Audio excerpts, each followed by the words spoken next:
Кения. Чуть-чуть мы возьмем Кении. Этого хватит. Закроем. Так, и теперь мы берем...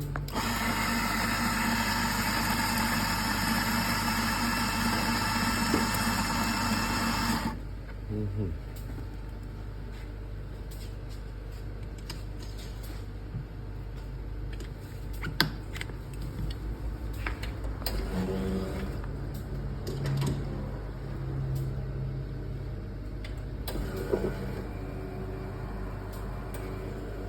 Здесь сама экстракция прикольная.